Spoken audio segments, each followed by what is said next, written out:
ಬೆಂಗಳೂರು ಕುರುಬರಹಳ್ಳಿ ಡಾ ರಾಜ್ಕುಮಾರ್ ಪ್ರತಿಮೆ ಮುಂಭಾಗದಲ್ಲಿ ಹಿರಿಯ ರಾಜಕಾರಣಿ, ವಿರೋಧ ಪಕ್ಷದ ನಾಯಕರು ಎಂ. ನಾಗರಾಜ್ ರವರ ಸವನೆಪಿನಲ್ಲಿ ಹುಟ್ಟುಹಬ್ಬದ ಸಂಭ್ರಮಾಚರಣೆ ಸಮಾರಂಭವನ್ನು ಚಾಲುಕ್ಯ ಡಾ ರಾಜ್ಕುಮಾರ್ ಟ್ರಸ್ಟ್ ಅಧ್ಯಕ್ಷರು ಮತ್ತು ಪದಾಧಿಕಾರಿಗಳು ಆಯೋಜಿಸಿದ್ದರು.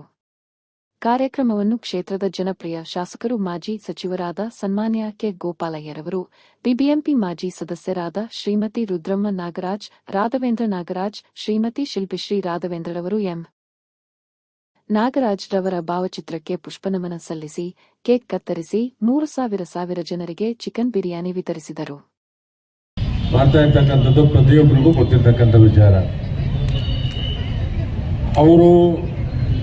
ಅವರಿಗಿಂತ ಮುಂಚೆ ಅವರ ಧರ್ಮಪತ್ನಿಯವರು ಈ ಭಾಗದಲ್ಲಿ ಮಹಾನಗರ ಪಾಲಿಕೆ ಸದಸ್ಯರಾಗಿ, ನಾಗರಾಜನ್ನವರು ಮಹಾನಗರ ಪಾಲಿಕೆ ಸದಸ್ಯರಾಗಿ, പക്ഷേ ಈ ಭಾಗದಲ್ಲಿ ಮಾಡಿರ್ತಕ್ಕಂಥ ಅಭಿವೃದ್ಧಿ ಕಾರ್ಯ ಯಾರೂ ಮರೆಯೋದಕ್ಕೆ ಸಾಧ್ಯ ಇಲ್ಲ. ಅವರು ಹಾಕಿರ್ತಕ್ಕಂಥ ಕಾಂಕ್ರೀಟ್ ರಸ್ತೆಗಳು ಇನ್ನೂ ಬಾಳಿಕೆ ಬರ್ತಾ ಇದೆ.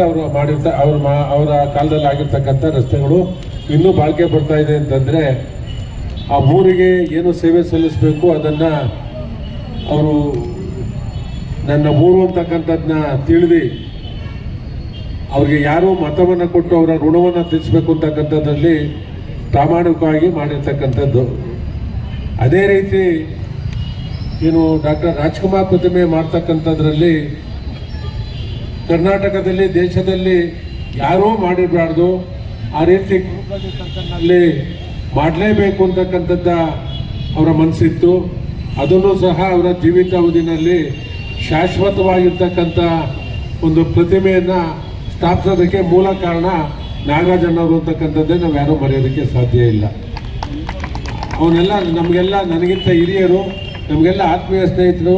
ಈಗ ನಾನು, ಶಿವರಾಜವರ ತಾಯಿಯವರು, ನಾಗರಾಜವರ ಪತ್ನಿಯವರು, ನಾವೆಲ್ಲ ಒಟ್ಟಿಗೆ ಮಹಾನಗರ ಪಾಲಿಕೆ ಸದಸ್ಯರಾಗಿ ಕೆಲಸ ಮಾಡಿರ್ತಕ್ಕಂಥವ್ರು. ಆ ಸಂದರ್ಭದಲ್ಲಿ ಎಷ್ಟು ಹಣ ಕೊಡ್ತಾಯಿದ್ರು? ಬರೀ 30 ಲಕ್ಷ ಕೊಡ್ತಾಯಿದ್ರು ಮೊದಲನೇ ವರ್ಷ ಒಂದು ವಾರ್ಡ್ಗೆ. ಇದನ್ನು ಅನೇಕ ಜನಪರವಾಗಿ ಕೆಲಸಗಳನ್ನು ಮಾಡಿದ್ದಾರೆ. ಮಹಾನಗರ ಪಾಲಿಕೆಯಲ್ಲಿ ಅವರು ಮಹಾನಗರ ಪಾಲಿಕೆ ಸದಸ್ಯರಾಗಿ, ವಿರೋಧ ಪಕ್ಷದ ನಾಯಕರಾಗಿ ಸಮರ್ಥವಾಗಿ ಆಡಳಿತ ಕೊಟ್ಟಿದ್ದಾರೆ ಅಂತಂದರೆ ತಪ್ಪಾಗಲಾರ್ದು. ಅಷ್ಟೊಂದು ಪ್ರಾಮಾಣಿಕವಾಗಿ ಕೆಲಸವನ್ನು ಮಾಡಿದ್ದಾರೆ. ಅವರ ಸ್ನೇಹಿತರುಗಳು, ಅವರ ಅಭಿಮಾನಿಗಳು, ಕುಟುಂಬ ವರ್ಗದವರು, ನಾನೂ ಒಬ್ಬ ಸ್ನೇಹಿತರ, ಇದನ್ನು ನಾವೆಲ್ಲ ಜೊತೆಗೆ ಬೆಳೆದಿರ್ತಕ್ಕಂಥವ್ರು.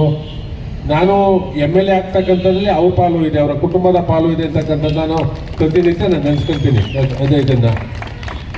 ಅದರಿಂದ ಅವರ ಋಣವನ್ನು ತೀರಿಸ್ತಕ್ಕಂಥ ಕೆಲಸನೂ ಇದೆ. ಜೊತೆಗೆ ಅವ್ರು ಏನು ಕೆಲಸವನ್ನು ಮಾಡಿಬಿಟ್ಟು ಹೋಗಿದರೆ ಅದನ್ನು ಮುಂದುವರಿಸ್ತಕ್ಕಂಥದ್ದು ನನ್ನ ಜವಾಬ್ದಾರಿ. ಅವರೆಲ್ಲ ಸ್ನೇಹಿತರುಗಳು, ಅವರ ಅಭಿಮಾನಿಗಳು, ಅವರ ಕುಟುಂಬ ವರ್ಗದ ಜೊತೆ ಆಚರಿಸೋಣ ಅಂತಕ್ಕಂಥದ್ದನ್ನ ಈ ಸಂದರ್ಭದಲ್ಲಿ ಹೇಳಿ, ಇಲ್ಲಿ ಬಂದಿರತಕ್ಕಂಥ 1,000-2,000 ಜನ ಇಲ್ಲಿ ಸೇರ್ಕೊಂಡಿದ್ರಿ. ಇದನ್ನು ಅವ್ರ ಕಾರ್ಯಕ್ರಮದಲ್ಲಿ ಭಾಗವಹಿಸಿದ್ರಿ. ನಿಮ್ಗೆಲ್ರಿಗೂ ಕೃತಜ್ಞತೆಗಳನ್ನು ನಡೆಸ್ತೀನಿ. ಇವತ್ತು ಏನು ಅನ್ನದಾನ ಕಾರ್ಯಕ್ರಮದೇ ಪ್ರತಿಯೊಬ್ಬರೂ ಊಟ ಮಾಡ್ಕೊಂಡು ಹೋಗಬೇಕು ಅಂತಕ್ಕಂಥ ವಿನಂತಿಯನ್ನು ಮಾಡ್ತೇನೆ. ಅವರ ಕುಟುಂಬ ವರ್ಗಕ್ಕೂ ಸಹ ಅವರ ತೀರೋಗಿರ್ತಕ್ಕಂಥ ದುಃಖವನ್ನು ಮರೆಯೋದಕ್ಕೆ ಸಾಧ್ಯ ಇಲ್ಲ. ಆ ಭಗವಂತ ಶಕ್ತಿಯನ್ನು ಕೊಡಲಿ ಅಂತ ಅಂದ್ಬಿಟ್ಟು ಆ ಭಗವಂತನಲ್ಲಿ ಪ್ರಾರ್ಥನೆಯನ್ನು ಮಾಡ್ತೇನೆ. ಎಲ್ಲರಿಗೂ ನಮಸ್ಕಾರ.